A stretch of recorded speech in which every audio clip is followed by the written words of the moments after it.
Most anticipated games of E3 2012 is certainly an understatement.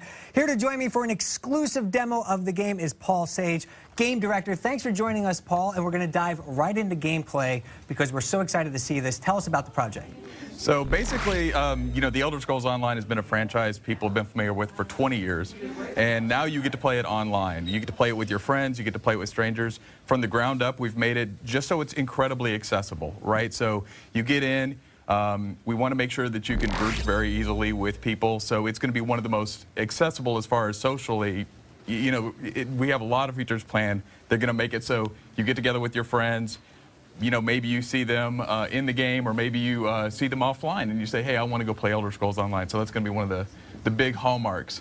So here you'll see Daggerfall, which is something you haven't actually seen in 20 years, right? So this is, it's got a very rich, deep lore.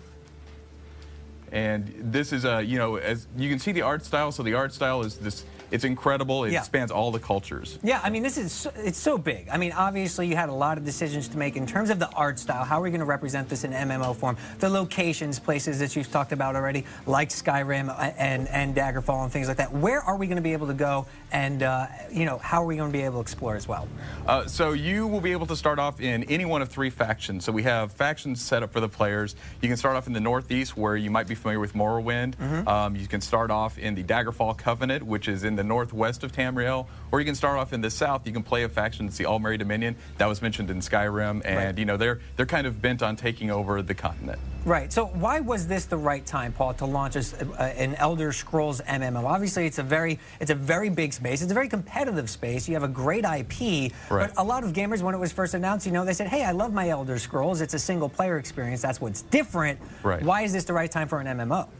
I think it's just a matter of, it's just got to be a great game. It's got to be a great RPG. But there were a lot of people, myself included, who are saying, I want to play this online. I want to play it with a bunch of other people. When you take things to the next level, you get other people in, you can see like the world actually changes, not just because of the changes that the development team makes, but other players bring to it. So it's really dynamic feeling. It's a great game. Okay, and talk a little bit about the gameplay mechanics. Obviously, people kind of go into MMOs knowing what to expect, but we've seen recent titles like SWTOR and upcoming Guild Wars 2. They're looking to mix things up. What can we expect on the gameplay front that's going to make this an innovative player? So one of the things that we've really worked hard to do was make sure that we take away a lot of the interface from the game and have you concentrate and look into the world. And so the reason we built it that way is so combat is very real-time feeling. So it feels like it's reactive, it's active. As a player, you're blocking, you're using your health, stamina, and magicka stats to really affect combat. And so when players team up,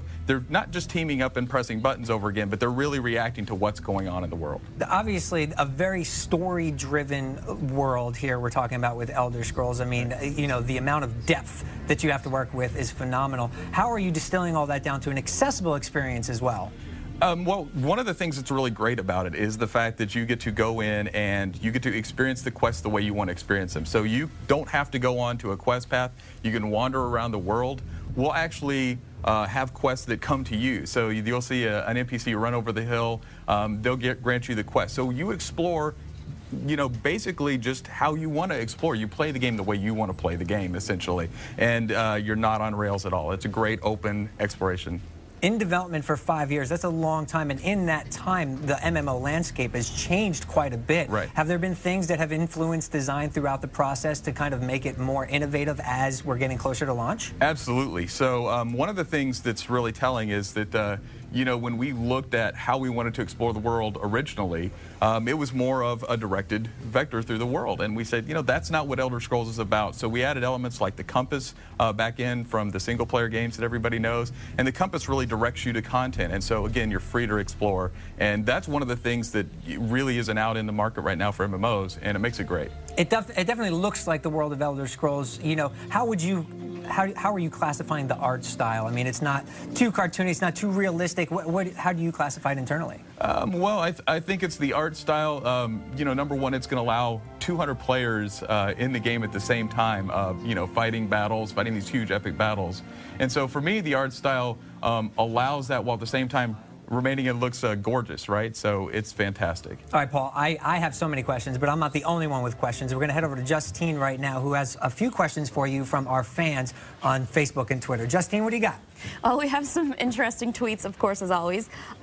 Here is one. It's I want to mount a dragon and fly over Tamriel. Can you make a girl's dreams come true? This didn't come from me. This was not my question. Well, that's really interesting. So we don't have, the time period we're set in the second era of Tamriel, and there's no dragons actually active at this time. So we won't have dragons because we're staying true to the lore.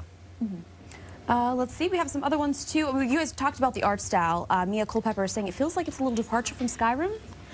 It is a slight departure from Skyrim, and the reason it is because we have so many cultures. It spans all over, the continent of Tamriel. There's Morrowind, the Dark Elves, and the High Elves, and you have to blend all of those different cultures together. And so the art style is really a mix. Just like every Elder Scrolls game has been different, we are no different from that. Yeah, I know, it looks great. All right, we have one more question here. Are Redguard considered Nedic men?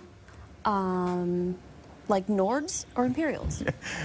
So Redguard actually are not Nedic men in that way, I don't believe. They actually came over to the continent of Tamriel, almost like I think they call it a regatta, that when they came over to Tamriel. So they're actually more or less imports and not the original people from the land. Well, thank you so much. Everyone on Twitter is super excited. Remember, you guys can also download